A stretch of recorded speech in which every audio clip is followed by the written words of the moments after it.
On Thursday, we celebrate a national holiday. For you draftniks out there, we've got one right here. It's Mark and Izzy with your Pro Football History channel. This week's episode, of course, has to be focused around the NFL draft. Izzy, how's it going? Mark, I'm doing really well. How are you today? I'm good. Yeah, the NFL draft, like I alluded to in a previous episode, I want to welcome all of our Pro Football History channel viewers. As we alluded to in a previous episode, the reason for the season is to determine the draft order. So bring it on. A lot of guys get severely beat up just to make sure that we've got an honorable way to select these additional players then. So it's good to know that they go through all that toil and strain just to get our draft order the way it should be. Or maybe the NFL would like to look into some point making it fair for everyone and just having a randomizer for the first round, and then the second through seventh rounds would play off of an equal portion, and we would get rid of this parity ploy. But that may be for a different episode. I don't remember this. Yeah, I don't remember this in the pre-production meeting. This was not part of. I like to throw some curveballs at times, but I don't like the way the NFL approaches the draft or the schedule. But again, parity. Well, what I would like to do today, it's not my aim. Yes. Since our emphasis here is pro football history, thus the name, is I want to take a historical look at the NFL draft. I want to, look at picks from all years and sort of, do our own mock draft, if you will, from years gone by. And I think that there are so many good first rounders, you really can't just pick one guy. So I think we should start out, Mark. What do you think? Just drafting a team based upon first round picks only, and then get to the rest of it later? This would be the all-time first round team as presented by Izzy, and I've got the easy role in this because I just get to pick apart and criticize your selections. You were a little confused when I presented it to you.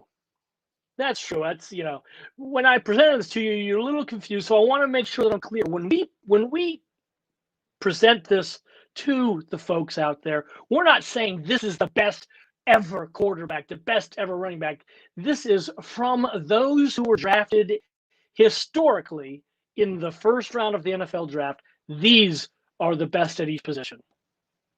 Or I guess more of a depth chart, if you will. Selected in the first round. And we plan on coming back next week and going through rounds 2 through infinity into the undrafted free agent status and displaying and recognizing the best players from those rounds. But we are strictly focusing on the first round and Izzy selections on, yes, the first round, the best at each position, selected only in the first round, Tom Brady.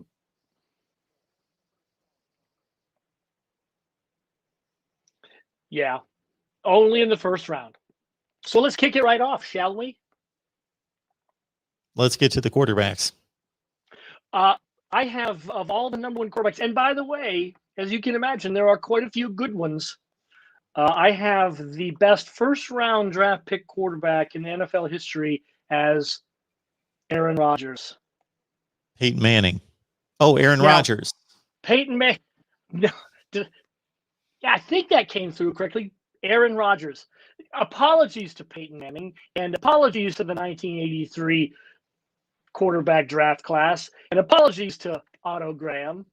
You only have one guy. So if I were to draw up on a chalkboard, what I want my quarterback to be able to do at the position, throwing the ball, seeing the game, IQ, arm strength, competitiveness, all that, I think it's all epitomized and rolled up, in Aaron Rodgers, at least amongst these first round candidates. And he's to be fair, 2005 NFL draft, pick number 24. I think the the San Francisco 49ers, in fact, got it right by selecting Alex Smith. Why he's not in the, well, he will be in the Hall of Fame, I'm sure, in the next 5 years. So not even in his own year was Aaron Rodgers the best. I hope people out there understand that the tongue's firmly planted in the cheek. But I actually agree with Izzy. I believe that Aaron Rodgers has an argument as the greatest quarterback of all time. Maybe not the most, and certainly not the most accomplished. Greatest, most accomplished, not necessarily the same thing. But to give some perspective on this, of course, as would be expected, the first round is best represented at the quarterback position in the Hall of Fame. Bob Griese, you mentioned a few. If we go all the way back to Sammy Baugh, he would be the first in 1937. Joe Namath, Len Dawson from Purdue. I love me some Len Dawson and some Bob Griese. As an NFL draft selection, Bob Griese, yes, NFL draft selection, who, of course, starred in the AFL. Terry Bradshaw, Troy Aikman, a lot of great quarterbacks. And, of course, again, as you mentioned, the entire 83 class to a certain extent, minus Todd Blackledge and Ken O'Brien. So that's a quarterback. Yeah, I'm going to agree with you on that one. Running back now, and yep. Well, I'm glad to hear, because Mark Rogers' agreement, that's like a stamp of approval from on high. So these Pretty other much. positions, we're sort of making a roster. So at running back, you would have 2 running backs typically, and like on an all-pro list, they'll have that as well. So in this case, we're going to, this one was really tough. And I might not even read what I have written down, but I'm going to anyway and let Mark vilify me. For my running backs, and this isn't a bad backfield. Barry Sanders of Detroit and Jim Brown of Cleveland are my 2 first-round picks who are the best at their position. Apologies to many people that I know you're going to fire off at me right now. Many. It's difficult to go against those 2. Jim Brown, for sure. I'm going Jim Brown. I think the second position is a close call between Barry Sanders, Walter Payton, Emmitt Smith. Those are the 3 that I think are at the top of the list. OJ didn't play and perform long enough at the elite level, but he is an all-time great. And of course, because of some things that he did or are rumored to do off the field, I believe after his career, from what I understand, he gets ignored and slighted from a football standpoint. But we deal just with the football on the field here. But those are the guys that, and again, just like the quarterback position, the list is mighty impressive. More recently, Jerome Bettis, Marshall Faulk. Great players up and down the running back list, drafted in the first round, who have reached the Hall of Fame and gained all-time status. LT, LaDainley, and Tomlinson. Yeah. So I mean, I can bear a little bit of argument in this one because there's just so many great ones. And the ironic thing is, the mantra that you will hear in the NFL as it applies to the draft is, don't draft a running back in the first round. You can get them anywhere. Well, if you look at the landscape of Hall of Famers, that kind of belies that sort of truism. Earl Campbell, also Tony Dorsett, and of course the Dallas Cowboys were the selecting near the bottom of the draft and made a trade with the Seattle Seahawks to draft the Heisman Trophy winner Tony Dorsett at number 2 overall in 1977. All right. Those are the notable running backs. So that's our running backs. So, yeah, you're going to let me ride on those, though, right? Just because it's too debatable. I'm going to let you ride because I don't think there's a clear-cut mistake that you made there. I would have selected Peyton. I would have gone Brown and Peyton. But yet, in your own words, Aaron Rodgers has an argument to be called the best quarterback of all time. Yes. Okay. So I believe that's an argument. Yes. We will set that aside, and that could be, again, we can probably take that up again down the road. But we're going to move on to wide receiver. And again, It's a tough position. The first round is known for skilled position players, and the first one that I have on my list is, a no-brainer.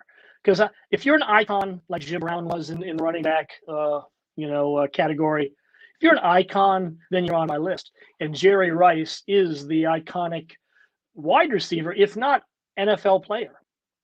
So he's my first wide receiver. The second one, man, I hemmed and hawed, and it was with some consternation with which I chose Randy Moss.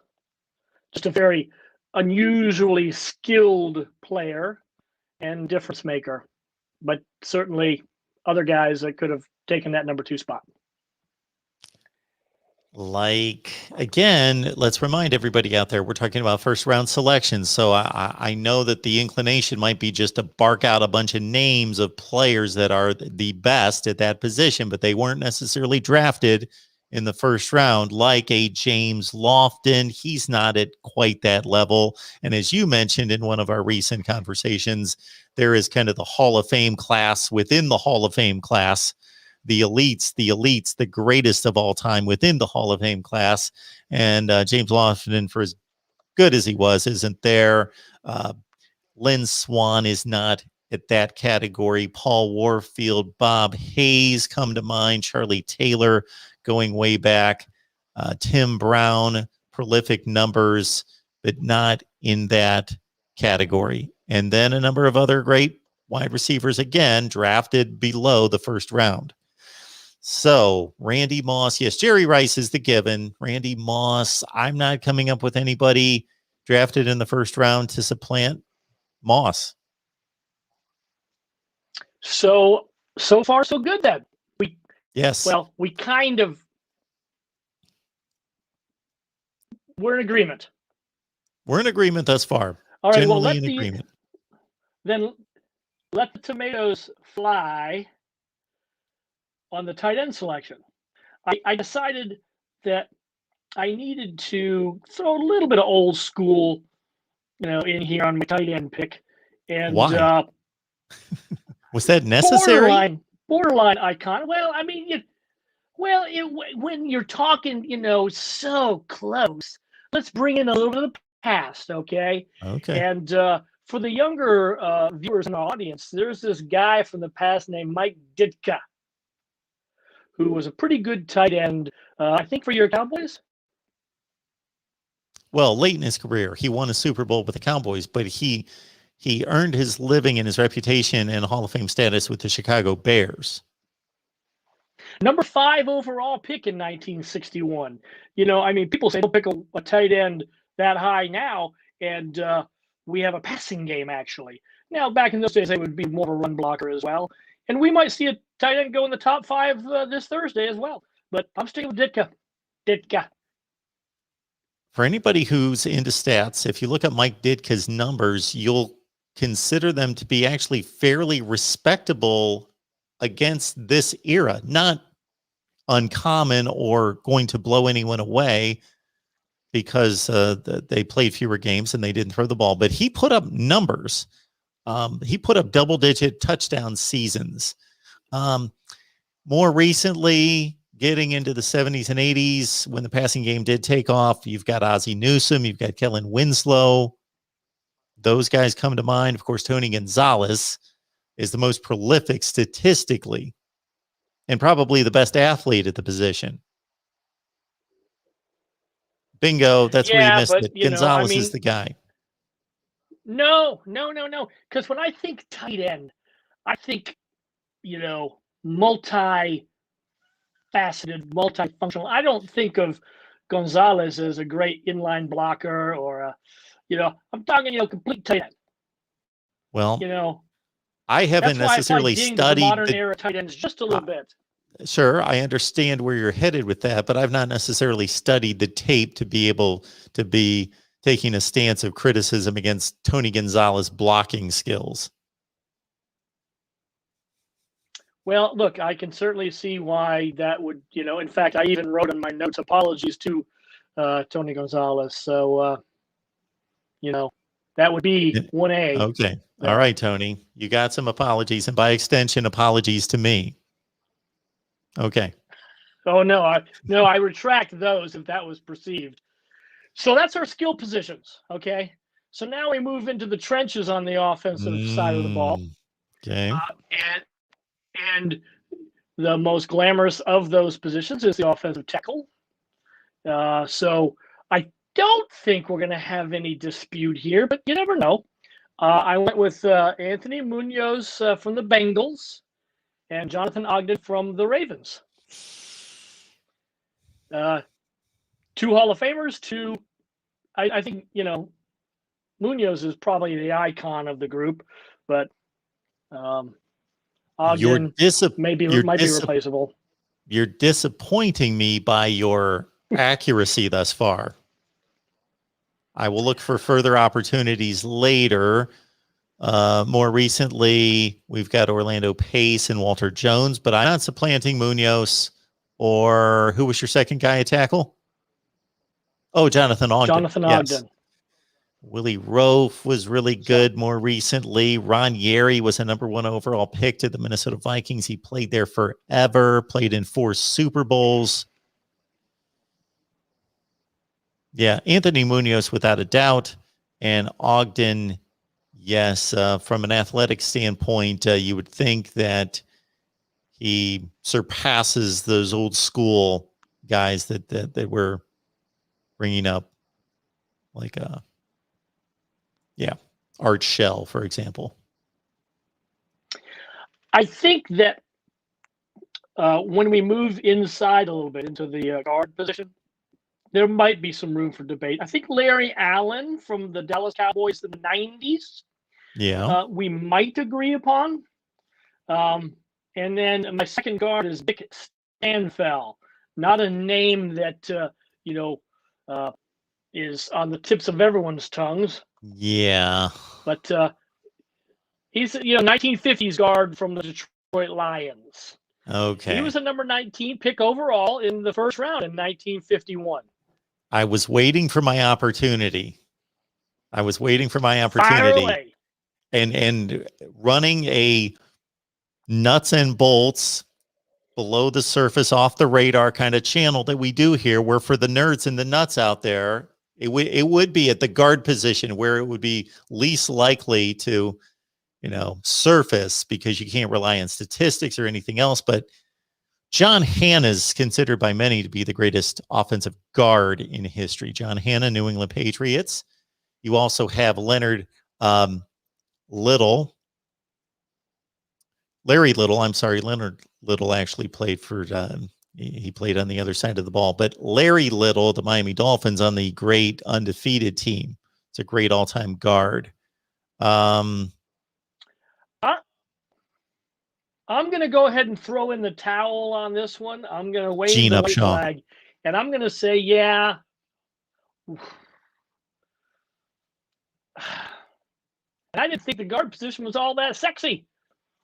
I'm at least going to admit that John Hannah probably bumps out Dick Stanfel. Probably a safe route to go, okay? But the question is, does Gene Upshaw kick out Larry Allen? We mentioned Emmitt Smith earlier. He doesn't get 4.5 yards of carry on every time he touches the ball unless Larry Allen's right there to, follow. My guys are John Hannah and Gene Upshaw. Those are my guards. Again, we're talking the 2 guards most likely going to be at the top of the list in the history of the game. So this is rarefied air. Joe DeLamielleure was in charge of that electric company offensive line that led O.J. Simpson, but I'm going to go Upshaw and Hannah. Those are my 2 guys. And I'm not going to resist. Resistance is futile against Mark Rodgers. If anyone hasn't learned that yet, it's probably a good thing to come to realize. Okay. I already said I'd throw in the towel on that. So then let's move along and move to the offensive center position. Not a whole lot. Slim pickings of first-round picks. Because, you think about it. Maybe one a year gets picked, if that. Maybe one every other year. Maybe one every 3 years. But I'm going with a Hall of Famer from the Miami Dolphins from the 80s, Dwight Stevenson. I couldn't really think of anybody who I thought was head and shoulders above him. Not that, it really matters. It's the center position. So, Oh, come on. Are we dissing the offensive line here? Mike Webster's a guy that comes to mind, of course, started for the 4 Super Bowl championship teams there at Pittsburgh. So he comes to mind. And I probably forgot Ron He's a Mix fifth to rounder. throw him in. Mike To throw Webster's, Ron Mix. Oh, I'm sorry. Mike Webster. Again, Mike my bad. Webster. You forgot the premise. Yes, I did. I just started grasping for great centers of all time. I was going to say Jim Otto too, but okay. Dwight Stevenson, Miami Dolphins. Yes, he was there forever. Played from the late 60s into the early 80s, I believe. Yes. Okay. So just to reiterate, this is people who were picked in the first round of an NFL draft only that are filling out this team. Yeah. So I even forgot the premise. that Okay. takes care of the offense. Well, it's kind of a dumb premise, so hey, it's easy to forget.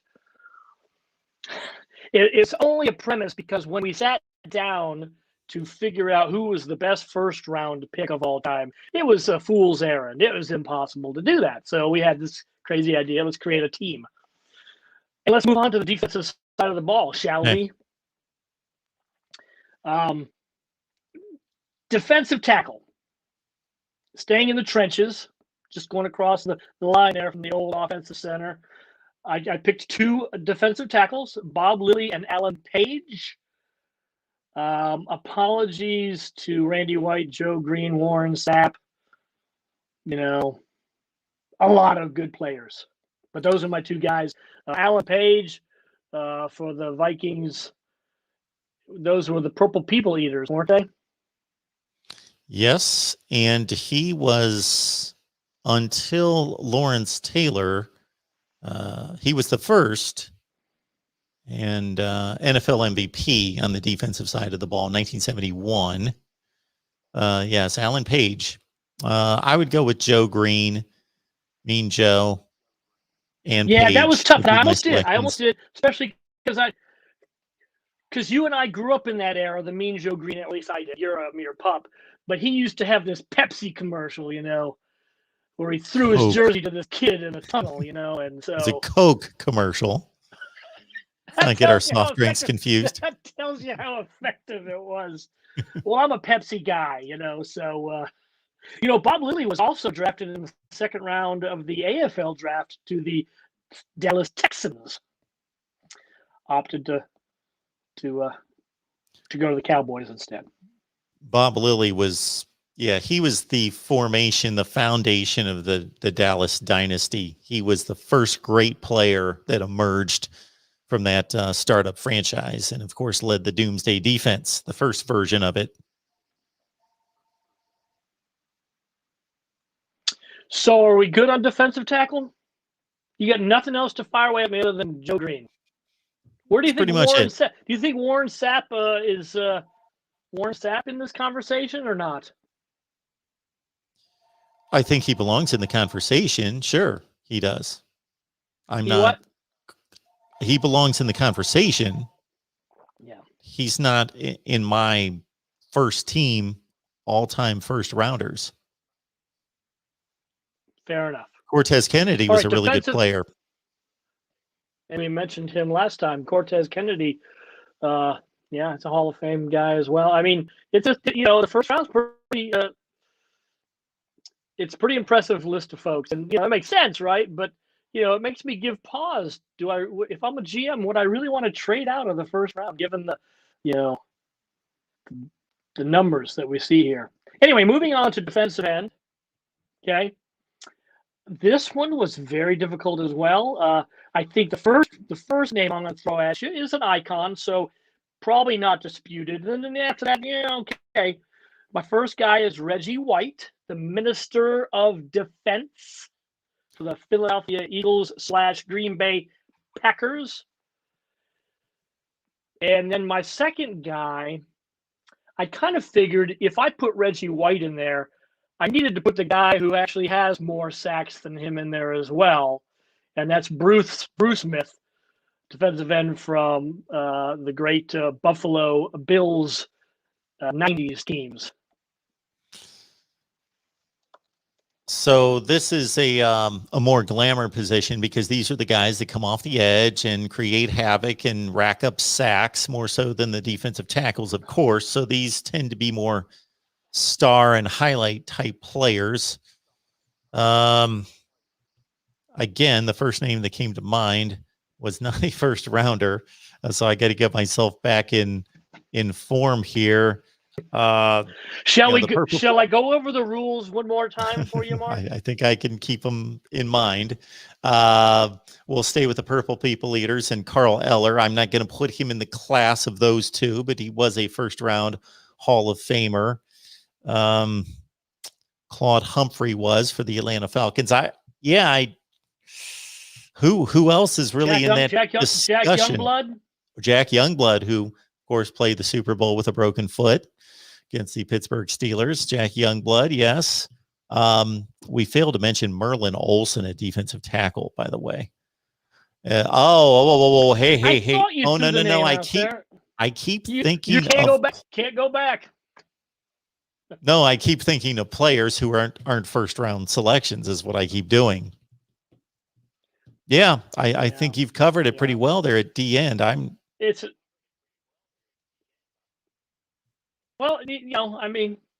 would take him on my team. This would be a pretty good roster. You think? You could win a few games, maybe squeak into the playoffs. All right, let's go on to linebacker. I picked 3 of them, just thinking of the traditional 4-3 defense. I know a lot of teams run a 3-4, but the rush linebackers are more like defensive ends. So I just stuck with a traditional 4-3 defense. And my 3 linebackers that I picked were Dick Butkus from the Bears. And as a Packers fan, it does hurt me to name all these Bears on this team. Lawrence Taylor, LT, who, by the way, a little aside, my dad played golf with once. Another story. And wow. A player that I lamented in our show last week, Ray Lewis from Baltimore, should be from the Green Bay Packers, but from the Baltimore Ravens instead. Those are my 3 linebackers. What do you think? Ray Lewis, LT, and Dick Butkus. Junior Seau was a dominant linebacker. He's in the Hall of Fame. God rest his soul. More of a modern selection there as a Hall of Famer. Great linebackers. Derek Brooks, I believe, was a first rounder. Tampa Bay. The great Steelers linebackers, I don't believe, were first round picks from the 70s, from the Steel Curtain, nor the Miami Dolphins linebackers on the no-name defense, nor the Cowboys doomsday linebackers, nor the Purple People Eater linebackers. They weren't anything menacing or all-time great. Michael Singletary, no, he wasn't a first rounder, was he? No. And you know what? You could argue that Randy White played a hybrid position. He played some linebacker as well, but he wasn't a pure linebacker, so I didn't obviously he'd be worthy of it. But believe me, I watched a lot of Randy White. He was a defensive tackle. Now, the confusion might be that he was drafted as a linebacker, and he started his career as a linebacker, and it was a huge failure. Okay. And he was quickly switched to on my defensive list tackle. Quickly switched to D tackle his second season and turned into what should be a decent career after that. Yes, what should be a first ballot and first team selection by Izzy on his defensive tackle list. Yeah, I can't. So of those 3 linebackers there, you don't have a problem if I forced your hand and said, who's number 1 on that list? Who stays in every down? Who's that? Who's our main guy? LT. Probably. Yeah. Some might argue Ray Lewis, but yeah, LT was the, we had never seen yes, anything like that before. the most disruptive player, explosive, Yeah. disruptive out of the three. Absolutely. All right, well then moving on to, since we're good there, first round draft pick historically, those chosen as cornerbacks. Again, we have an icon on the list, and then we probably have some room for some debate. So I'll go with the icon first, Deion Sanders, who I watched a lot of Deion Sanders, and as much as an icon I have to have on the list, I'm going to say if I ever did a show on the most overrated players, I might sneak him on that list. His reputation, I think, was sometimes bigger than his game, but that's okay. That's just me. I'm probably one of people do tend to confuse some things. Highlight plays are exactly that. They are highlight plays, and people blow them out of proportion. So you can play a very solid corner, shutdown corner, take the great wide receiver from the other team out of the game. Well, you're not going to be showing up in the highlights. Also, people confuse and they tend to overlap Deion's special teams play as a kick returner into the evaluation of him as a corner. Those are two completely different things. So his value is a great and I think you make player. that. I think you make that distinction because he was known as a kick returner to be one who coined the phrase "business decisions." Yes, going out of bounds rather than getting tackled. Well, and also not necessarily tackling the opposition. So I'm right there with you on Deion Sanders. I do find it kind of odd. You talk about threading a needle when you name somebody on your all-time list at one position, meaning all-time at the very first-round picks. Okay, true. But also insinuating that I guess you do need to at times, because I'm thinking of other guys that aren't necessarily on the list, but that he would make this possible overrated list as well. Darrell Green played in the slightly he came into the league 6 or 7 years before Deion, and may have been just as fast, if not faster. Who was that? I'm sorry. Darrell Green. Yeah, Darrell Green was a guy considered for number 2. I went with Mike Haynes. Yeah. With apologies to Darrell Green. And another guy who I think people would probably think of, Charles Woodson, a recent inductee into the Hall of Fame. Yep. And the problem with Charles Woodson is he had a little valley in his career. He had to resurrect the career. And so I kind of dinged him a little bit for that. And, I grew up watching Mike Haynes play in that defense back when I was a kid. And had, he was the first defensive cornerback that I remember thinking, wow, that guy can make a difference in a game. Well, we can rile some people up by letting them know that Mike Haynes is the better of the two corners selected. Oh, I like that. He is. Lester Hayes had some great years opposite Mike Haynes at corner. I don't know if he was a first-round pick. I don't think he was. I forget about him. Raiders. I'm veering off. Okay. So that is our cornerbacks, and neither of us were. We both picked them apart a little bit more than I thought we would. I would bet that there have been more selections at cornerback in the first round in recent years, meaning the last 2 decades, than throughout the course of NFL history. And you make that point, obviously, because the passing game has become, what it's all about. So, You're probably right. And so we're going to see a lot of these things change, in the next decade or two as we have some more retirements. I'm going to move on to safety to close out this all first-round draft pick NFL team. I'm going to cheat a little bit to get one of my Purdue Boilermakers on this list who another one really arguably could be, on that cornerback list. And that's Rod Woodson. Played for the Pittsburgh Steelers all those many years, and then Baltimore as well. Started his career as a cornerback, finished it as a safety. So I'm gonna pick him anyway because he's such a great player. He deserves to be on this team.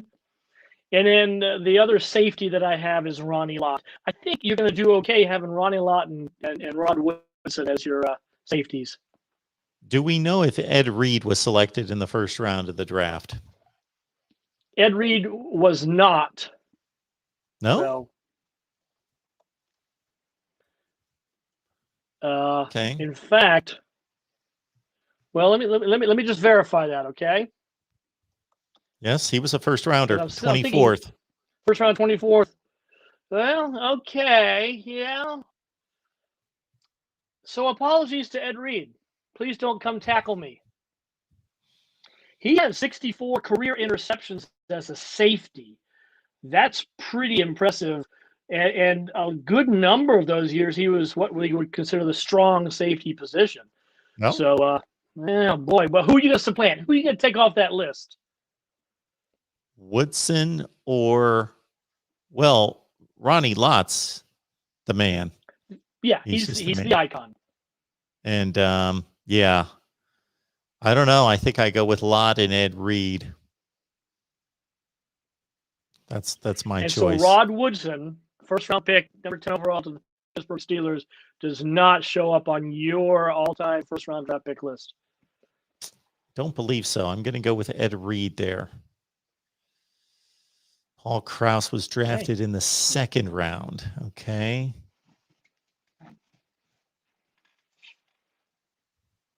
About those Dallas safeties, Charlie Waters and Cliff Harris, they must not have been first rounders. It's tough to find a safety in the first round. And I'm sure I missed a couple. Yeah, it is. It's one of those other sort of NFL draft mantras. Don't draft a safety. So let's recap our all first round draft pick NFL team. Sean Taylor guys drafted. Yep. Drafted in the first round of a draft in the history of the NFL. At quarterback, I had Aaron Rodgers. Mark disagreed with that. He went with Peyton Manning. At running back, I had Barry Sanders and not Emmitt Smith. Jim Brown. Mark disagreed with me on the Barry Sanders pick. Yes, I wanted to go John Riggins. Sure. Wide receiver Jerry Rice and Randy Moss. Tight end Mike Ditka. Mark disagreed with me there. He picked Tony Gonzalez. Offensive tackle Anthony Munoz and Jonathan Ogden. Offensive guard, we were. This is the one we totally changed from what we had originally on the paper. Pour it up. And we ended up with I had Larry Allen. He had Gene Upshaw, and then we both agreed that John Hanna is our other guard. And center is Dwight Stevenson. On defense, defensive tackle, Bob Lilly and Alan Page. He had Joe Green in there instead of which guy? Joe Green instead of somebody. I don't know. I don't see your list. Alan Page or Bob Lilly? Alan Page. You said in place of Alan Page. Alan Page. No, I went Alan Page. Yeah. So, and you went Joe Green instead of Bob Lilly. Okay. And then we had Reggie White and Bruce Smith. Linebacker Dick Butkus, Lawrence Taylor, Ray Lewis. Cornerback Deion Sanders, Mike Haynes. Safety, I had Rod Woodson and Ronnie Lott. He replaced Woodson with Ed Reed. Not a bad choice. Also, that is our list of best players picked to fill out a football roster of first-round picks in the history of the NFL draft. All right, everyone. It's Mark and Izzy, our Pro Football History channel. continues on next week with more on the NFL draft. Leave your comments down below. Give us your selections as the greatest first round selections in the history of the NFL draft. We will do this again next week.